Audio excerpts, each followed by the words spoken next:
단어가 대충 알 것 같아, 그냥 뭐 뉘앙스로 알 것 같아 라고 생각이 드시는 단어는 여러분들이 모르시는 단어예요. 저도 그렇게 될 줄은 몰랐는데 1시간에 100개, 200개를 외우고 있는 제 자신을 보면서 막 되게 놀랍다. 모르는 단어들은 그런 실력이 어떻게 되냐면 소위 뭐 떡상한다 그러죠. 요게 영어 단어 외우는 거의 핵심 포인트예요. 안녕하세요. 저는 서울 논현동에서 피부과를 진료하고 있는 의사 이상욱이라고 하고요. 제가 2018년도부터 자기계발 컨텐츠를 주로 이제 업로드를 하고 공부 방법에 대한 유튜브 채널을 운영을 하면서 긍정에너지 토리파라는 채널명으로 아마 여러분들께서도 아시는 분들도 계실 거고 모르시는 분들도 있을 거라고 생각을 합니다. 네, 저는 이상욱이라고 합니다. 반갑습니다. 무조건 있죠. 제가 공부뿐만 아니라 예를 들면은 뭐 유튜브를 하든 아니면은 어떤 게임을 하든 어떤 놀이를 하든 사실 조금 더 막무가내로 가서 막 바로 하는 게 아니라 어떤 전략과 전술을 기반으로 한 다음에 그 다음에 이제 공부를 하거나 아니면 운동을 하거나 이런 약간 효율적으로 하는 것에 조금 더 집중을 하는 스타일이었어요. 그래서 내가 이왕 공부를 할 거면 각 과목별로 어떤 식으로 내가 공부를 했을 때 최적화를 시킬 수가 있고 조금 더 효율적으로 공부를 할 수 있을지에 대해서 좀 생각을 많이 하는 캐릭터거든요. 누구나 공부 방법이 자기만의 스타일이 다 있겠지만 여러분들도 마찬가지겠지만 저는 제 나름대로의 과목별로 제가 공부하는 그런 방법? 전술들이 다 있어요. 저는 막 제가 뭐 말하기를 잘한다거나 그런 건 아니에요. 근데 이제 의학을 전공을 하다 보면은요 전부 다 이제 책들이 다 영어로 적혀 있어서 제가 좀 여러분들께 도움을 드릴 수 있는 거는 한국식 영어 시험이라든지 그리고 우리가 리딩이라든지 영어를 보고 읽는 거라든지 영어 단어라든지 이런 것들을 어떻게 하면 조금 더 빠르고 효율적이고 그리고 장기 기억으로 갈 수 있을 정도로 암기를 하는지에 대해서 좀 도움을 드릴 수가 있을 것 같아요. 우리나라 사람들이 일단은 영어 자격증이나 시험이나 이런 것들을 준비하시는 분들이 굉장히 많잖아요. 근데 딱 시간이 정해져 있어요. 그거를 뭐 1년이고 2년이고 3년이고 질질 끄는 게 아니라 단기간에 우리가 예를 들면 2달이나 3달에 이렇게 단기간에 어떤 성적을 딱 만들어야 되고 자격증을 딱 만들어야 되거든요. 그렇기 때문에 시간은 제한되어 있고 결과물을 내야 되는 그런 너무 힘든 상황에 좀 빠져 있는 분들이 너무 많기 때문에 당연히 남들보다 혹은 일반적인 공부 방법보다 훨씬 더 효율적으로 하면은 남들보다 2~3배 정도 좀 더 빠르게 결과를 낼 수 있기 때문에 영어 공부에 있어서도 당연히 효율적인 공부 방법이 필요합니다. 많은 분들이 또 1시간에 200개를 어떻게 외워? 이러면서 사기꾼이다 이러면서 얘기를 많이 하시더라고요. 근데 또 댓글을 보시면 저도 그렇게 될 줄은 몰랐는데 1시간에 100개, 200개를 외우고 있는 제 자신을 보면서 막 되게 놀랍다 라는 댓글을 또 많이들 달아주셨어요. 근데 저도 영어 단어를 처음부터 뭐 1시간에 200개, 300개씩 외울 수 있는 사람은 아니었지만 여러분들도 이 방법을 통해서 분명하게 1시간에 200개 이상의 단어를 암기하실 수 있을 거라고 생각을 합니다. 제가 오늘 책을 가지고 왔으면 좋겠는데 근데 책을 못 갖고 왔어요. 너무너무 죄송하고 일단 우리가 단어장을 보면요 제가 보통 좋아하는 단어장이 해커스라고 하는 유명한 이제 학원 출판사가 있잖아요. 해커스 토익 단어장이라든지 토플 단어장을 보시면 데이 1, 2, 3, 4 해가지고 데이 30일 정도까지 이런 식으로 단어장이 구성되어 있어요. 토플 같은 경우는 데이 60까지 구성되어 있고요. 그래서 저는 이제 토익 단어 같은 경우는 여러분들이 그 책의 내용을 살펴보면은 굵은 글씨로 이제 크게 단어들이 한 그렇게 많지는 않은데 데이 1, 2를 합치면은 50개에서 60개 정도 되는 단어들이 막 이렇게 나열되어 있거든요. 그래서 처음에 공부를 할 때는 그거를 영어 단어를 외우겠다고 막 쓰면서 이거를 막 스펠링 하나하나 적으면서 쓰고 단어 뜻을 적고 하면서 외우시는 분들이 아마 한 80%는 되지 않을까. 근데 단어를 외울 때 가장 중요하게 생각하는 것 중에 하나는 콩나물 물 주듯이 공부를 하셔야 된다는 거예요. 그러니까 처음부터 끝까지 단어를 눈으로 보고 그리고 그 단어를 발음을 해보고 그리고 뜻을 내가 한국말로 뱉어보는 거죠. 그러니까 예를 들면은 조인이라고 하는 단어가 있어요. Join 이라고 하는 단어가 있는데 join 그리고 참여하다 이런 식으로 한국말로 이렇게 뱉어보는 거죠. 그런 식으로 못 외워도 좋아요. 내가 100% 스펠링을 몰라도 좋아요. 그래서 그 join이라고 하는 단어를 보고 발음을 해보고 귀로 듣고 그리고 그 뜻을 한국말로 뱉어보는 거예요. 그 위에 뭐 예를 들면 man이라고 하는 단어가 있어요. man, 남자 이런 식으로 계속 뱉어보면서 쭉 그냥 처음부터 끝까지 내려가면서 발음을 해보시는 거예요. 그리고 한국말로 반드시 뜻을 뱉어보는 거. 그렇게 해가지고 처음부터 끝까지 내가 만약에 오늘 예를 들면은 데이 1, 2를 공부하기로 했어요. 그럼 처음부터 끝까지 데이 1에서 데이 2까지 쭉 한번 얘기를 해보는 거예요. 그 다음에 다시 처음으로 돌아갑니다. 콩나물 물 주듯이 처음부터 다시 똑같은 패턴으로 다시 반복을 해요. 그런 식으로 한 3번 정도를 반복을 합니다. 내가 얘가 어떤 뜻인지는 알게 됐어요. 근데 이제 한국말로 이걸 아웃풋을 하는 연습을 하셔야 되는데 조인이라고 하는 거를 옆에 있는 한국말을 가려서 여러분들이 한국말의 뜻이 무엇인지를 뱉어보는 거예요. 조인을 보고 한국말로 참여하다 라고 뱉을 수 있을 정도가 되셔야 된다는 거죠. 그래서 처음에는 콩나물 물 주듯이 3번에서 5번 정도를 한국말로 뜻을 얘기를 해보면서, 그리고 나중에 어느 정도 익숙해졌을 때는 한국말로 되어 있는 뜻을 가리고 여러분들이 영어를 보고 한국말로 뜻을 얘기를 해보는 그런 이제 방법들을 이제 하시는 거죠. 자, 그런 식으로 여러분들이 한번 이제 뜻을 한번 정리를 했어요. 근데 이제 3번째로 이제 볼 때는 이 영어를 봤는데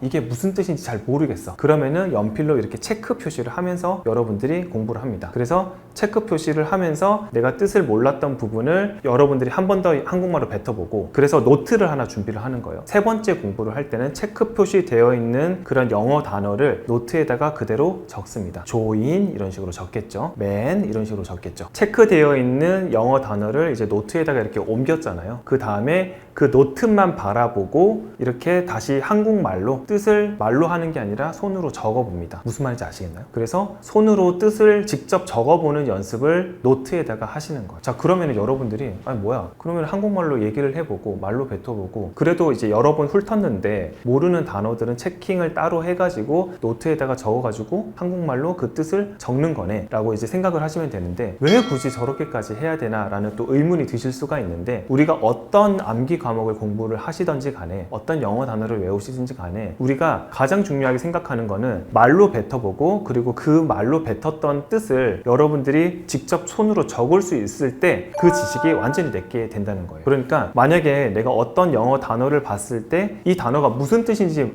조금 아리까리해, 그리고 이 단어가 대충 알 것 같아, 그냥 뭐 뉘앙스로 알 것 같아 라고 생각이 드시는 단어는 여러분들이 모르시는 단어예요. 그래서 그 단어를 직관적으로 여러분들이 봤을 때 말로 뱉어낼 수 있을 정도, 그리고 손으로 그 뜻을 정확하게 적을 수 있을 정도가 되셔야지 그 단어를 여러분들이 비로소 아시게 되는 거죠. 자, 요약을 할게요. 처음에는 눈으로 입으로 한번 뱉어보면서 콩나물 물 주듯이 쭉 한번 보는 거, 그 다음에 한국말 뜻을 가리고 여러분들이 그 뜻을 말로 뱉어보는 거. 그래도 모르는 단어들은 노트를 따로 만들어서 영어 단어를 적고 그 노트만 바라본 상황에서 한국말로 그 뜻을 한번 더 적어보는 거. 요게 영어 단어 외우는 거의 핵심 포인트예요. 그래서 콩나물 물 주듯이 하되 마지막은 단단하게 내가 손으로 적어 나가는 단계까지 하시면은 좀 완벽한 영어 단어 암기가 좀 되지 않을까 싶어요. 일단은 우리 뇌는요 한 15분, 20분 정도 지나면요 다 잊어먹어요. 그렇기 때문에 여러분들이 방금 제가 말씀드렸던 콩나물 물 주듯이 이렇게 암기하는 것들을 1시간에서 2시간 정도만 해도 대부분의 사람들은 100개 이상의 단어를 외울 수가 있어요. 근데 우리가 그 단어를 아무리 제가 손으로 적고 뭐 여러 가지 해가지고 외웠지만 아마 한 3시간 정도 지나면 그 절반밖에 기억이 안 날 거예요. 그러면 이거를 우리는 리마인드를 해주는 연습을 해야 되는데, 그거를 자기 전에 한 번 더 훑어줍니다. 자기 전에 우리가 훑어주는 단어는 처음부터 끝까지 한 번 더 눈으로 다 보는 거예요. 그리고 내가 직관적으로 봤을 때 뜻을 말할 수 없는 그런 단어들은 체크 표시를 한 번 더 해주는 거예요. 그러면은 낮에 공부를 했을 때 체크 표시가 있었던 거, 그리고 밤에도 또 체크가 돼 있는 거는 2번이나 체크가 돼 있는 거잖아요. 그러면은 이 단어는 내가 잘 잊어먹고 잘 기억이 안 나고 잘 암기가 안 되는 가능성이 높습니다. 그래서 이런 단어들은 따로 모아가지고 그 다음날 아침에 한 번 더 복습을 해주시는 거예요. 그래서 다음날의 진도를 내가 데이 3, 4를 나갈 건데 체크가 2개 되어 있는 단어 정도는 여러분들이 진도 나가시기 전에 반드시 복습을 해줘야 된다. 자, 요약을 하면은 자기 전에는 오늘 공부했던 처음부터 끝까지 내용들을 한 번 더 훑어나가면서 직관적으로 단어 뜻이 생각이 안 나는 그런 단어들은 한 번 더 체크를 해주시고, 다음날 더블 체크가 되어 있는 단어들은 반드시 복습을 해주시고 노트에 한번 뜻을 적어보시고 진도를 나가시라는 거. 그래서 자기 전과 다음날 아침에 복습을 해주시는 게 이 공부의 핵심이에요. 아니에요. 저 영어를 정말 못했어요. 제가 토플이 예전에 CBT라고 하는 토플이 있어요. 300점 만점이었는데 그거를 제가 처음 봤을 때 210점 정도 받았을 거예요. 토익으로 환산을 하면은 한 700점 정도 될 거예요. 680점, 700점 정도. 토플 270점을 받았고 토익으로 치면 한 970점 정도 돼요. 일반적으로는 그냥 지나가도 되는데 제가 아까 말씀드렸듯이 이 단어를 봤는데 되게 어설프게 왜 그런 거 있잖아요. 아 저거 뭐 그냥 대충 그런 뉘앙스의 뜻이었어 이러면서 아시는 분들이 많거든요. 근데 그 단어 뜻 모르시는 거예요. 그거 여러분들 그 단어에 대해서 여러분들이 종이에 이 뜻을 정확하게 적을 수 있는지를 체크를 해보셔야 되는 거예요. 뭐 보이, 걸 이런 거는 너무 잘 아는 단어잖아요. 이런 것까지 사실 복습을 하실 필요는 없고 좀 애매하다, 아리까리하다, 아리송하다 이런 단어들은 이제 반드시 복습을 해주셔야 되는 거고 그래서 연필로 체킹을 좀 마킹을 좀 잘 해주셔야 돼요. 책을 가지고 왔으면 너무 좋았을 텐데 그 연필로 체킹을 하고 그 다음에 나중에 형광펜이라든지 볼펜으로 체킹이 돼 있는 그런 단어들을 만약에 시험 전날에 그런 단어들만 보게 되면은 처음부터 끝까지 그 단어장을 한 번 더 복습을 한 의미가 되거든요. 그래서 그런 체크를 하는 연습들도 좀 중요해요. 저는 이제 그 해커스 복화 기준으로 그게 30일까지 돼 있어요. 데이 30까지 돼 있는데 저는 하루에 데이 1, 2, 그 다음날이 되면 데이 3, 4, 그 다음날이 되면은 데이 뭐 5, 6 이런 식으로 공부를 했거든요. 그러니까 2일치를 하루에 공부를 다 했었는데 만약에 내가 오늘 데이 1, 2를 공부를 했어요. 데이 1, 2를 공부를 했으면 내일은 3, 4를 공부를 하잖아요. 그러면은 그 전날에 공부했던 거는 반드시 더블 체크 되어 있는 거 제가 아까 자기 전에 복습을 하면서 또 모르는 단어들은 한 번 더 체크를 하라고 말씀드렸잖아요. 그렇게 더블 체크 되어 있는 데이 1, 2에 있는 단어들을 한 번 더 리마인드를 해주고 그 다음 3, 4 이렇게 진도를 나가는 거예요. 그리고 셋째 날이 됐어요. 그러면은 데이 5, 6을 공부를 할 건데 데이 3, 4에 더블 체크 되어 있는 단어 정도는 여러분들이 한 번 더 리마인드를 해주고 진도를 나가시는 거. 그렇게 공부를 하시면 되고 근데 이거는 이제 암기력이나 이런 우리 해마의 기억 정도가 사람마다 너무 다르기 때문에 저는 제가 그래서 되게 궁금했어요. 제 자신이 며칠 정도가 지나면 내 머릿속에서 좀 까먹을까 그런 이제 의문이 좀 있어서 제가 테스트를 해봤는데 3일 전께 좀 잘 기억이 안 나가지고 이제 3일 전 거는 무조건 복습을 하고 넘어가자 이런 식으로 해서 단어도 마찬가지로 3일 전 거 그리고 전날 거는 무조건 복습을 하면서 넘어갔었어요. 아니요, 그게 왜 그러냐면 그 콩나물 물 주듯이 우리가 공부를 하다 보면은 그 스펠링이 나중에 결국은 자연적으로 다 외워져요. 나도 모르게 외워져요. 그렇기 때문에 여러분들이 처음부터 이 스펠링이 뭐 A가 빠졌어 뭐 C가 빠졌어 이런 것까지 너무 세세하게 볼 필요가 전혀 없으시고 우리가 어떤 숲이라고 하는 거를 계속 크게 보다 보면요 나무들의 그런 조그마한 디테일까지도 여러분들이 기억이 나는 신기한 공부예요. 그래서 계속 콩나물 물 주듯이 공부를 하다 보면은 스펠링을 전혀 연연하실 필요 없이 정말 이 스펠링이 기억이 나네? 이럴 정도가 되시니까 나중에 처음부터 끝까지 단어장을 저는 보통 30일, 데이 30일짜리 기준으로 했을 때 한 달 반 정도 해가지고 그 단어장을 다 외우거든요. 근데 그렇게 한 달 반 정도 이렇게 공부를 돌리면 거의 한 7회독, 8회독 정도 되는 수준이 되기 때문에 그런 스펠링까지 안 외우셔도 기억이 나는 신기한 경험을 아마 하시게 될 거예요. 저는 에세이 외우는 거 되게 좋아했거든요. 영어 에세이 외우는 거. 그래서 그거를 영어 에세이를 외울 때는 계속 발음을 해보고 그 표현을 내가 아웃풋을 하는 과정이 되게 중요하더라고요. 그래서 그 에세이를 보고 계속 말로 발음을 해보는 연습들이 좀 많이 중요했던 것 같고 근데 결국은 이것도 복습인 것 같아요. 내가 아침에 에세이를 예를 들면 5문장 정도를 외웠는데 저녁에 좀 한 번 더 리마인드를 해주고 그리고 에세이를 외울 때는요 제가 굉장히 많이 도움이 됐던 것 중에 하나가 한국말로 이렇게 적어놔요. 제가 타이핑을 해가지고 한국말로 적어놓고 그거를 이제 다시 영어로 이렇게 표현을 하는 거잖아요. 그래서 한국말을 보고 저녁에는 복습을 할 때 한국말을 보고 영어를 내가 말을 할 수 있는 정도로 이렇게 구사를 하는 연습을 많이 했었거든요. 그래서 오전에는 뭐 예를 들면 5문장 정도로 외우고 그리고 저녁에는 한국말로 된 거를 보면서 영어로 내가 표현을 하는 연습들을 많이 했어요. 그러다 보니까 그게 처음에는 되게 어려워요. 처음에는 뭐 하루에 뭐 5문장 외우는 것도 되게 어렵거든요. 근데 나중에는 20문장, 30문장도 하루에 외울 수가 있어요. 그래서 그 실력이 에세이를 외우거나 아니면 말로 표현하는 그런 실력이 어떻게 되냐면 일직선으로 쭉 가다가요 약간 이렇게 소위 뭐 떡상한다 그러죠. 일직선으로 쭉 가다가 이렇게 올라가요. 정말 가파르게 내가 영어 표현 구사 능력이 되게 많이 늘었구나 라고 할 정도로 이렇게 가파르게 올라가거든요. 그래서